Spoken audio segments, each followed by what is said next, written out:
I had this friend who'd call me religiously on every Saturday morning to figure what my Saturday evening plans were. He would somehow figure out the best trending cafes and restaurants in Bangalore and was ever ready to explore them. He never hesitated to spend his money. For him, his salary was meant to be spent.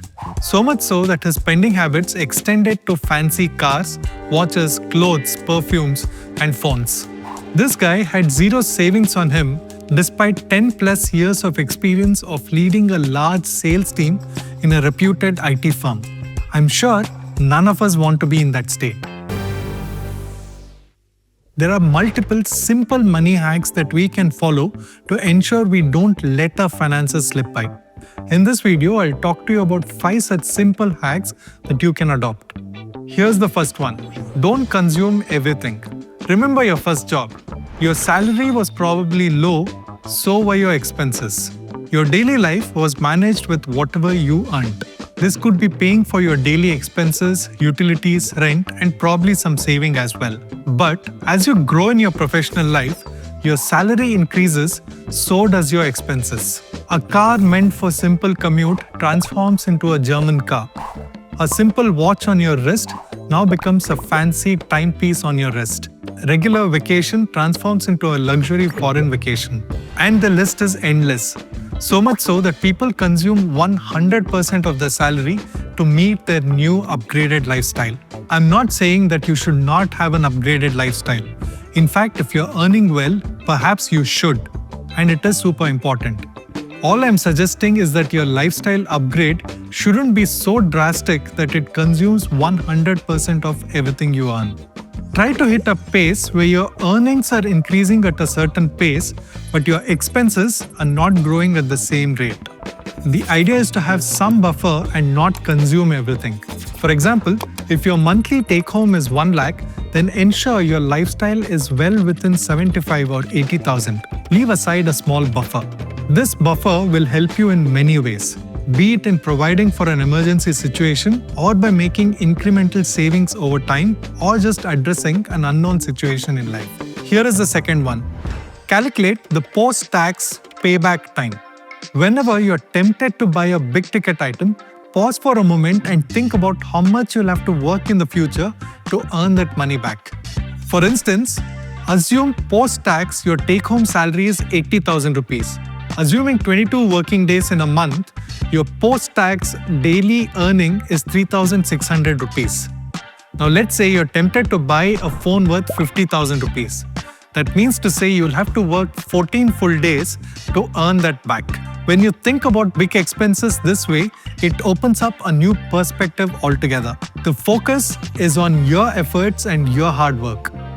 Usually, this works as a great filter in identifying a wasteful expense versus a real expense. But then don't do this for every expense. Do this only for those big-ticket expense items that you're tempted to buy.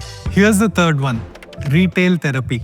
I know many people would not like to hear this, but in my view, the concept of retail therapy is all made up. Corporates, credit card companies, and merchants have slowly engineered this concept into our day-to-day thinking. Many people resort to retail therapy when they're in some sort of distress, be it in their professional life or in their personal life. To overcome this distress, they indulge in shopping, usually for things that they don't really need. Yes, spending money on new and shiny things has a feel-good factor. But this momentary feel-good factor usually comes at the cost of a maxed-out credit card. After all, people wanting this retail therapy do not stop at one purchase. Usually it's a series of purchases. And if for some reason, if you do not pay your credit card bill on time, the interest component on your card will slowly drag you into a debt spiral. The problem is that for some people, the retail therapy, which is supposed to be a once-in-a-way indulgence, soon turns into an addiction, making the person a compulsive shopper. Of course, if unchecked, this can also lead to financial troubles. So do not consider retail therapy as a solution for your problems. Usually, retail therapy is a segue from one set of problems to financial problems. Fourth one is on entertainment, but of a different kind. Coming from a stock market background, people often ask me for investment advice. When they ask me for this advice, what they're really hoping for is me giving some sort of recommendation on the short term. But when I give them the same boring answer of SIPs and index funds, they're often disappointed. Many people are confused with investment and entertainment. If you have a short-term position in the stock market, that means to say you're often checking your app for the P&L. And for most people, this is an ultimate form of entertainment.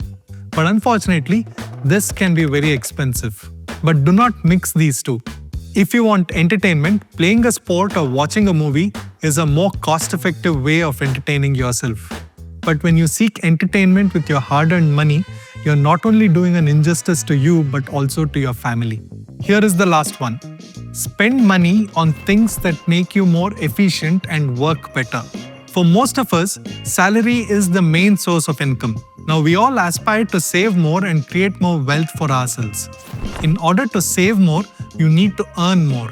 If you have to earn more, the fundamental factor at play is that you will have to do well at your workplace.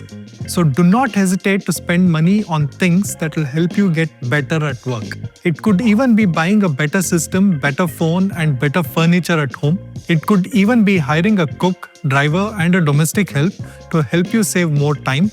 Or it could even be moving into a better place. If things like this help you perform better at work, then do not hesitate to spend money on it.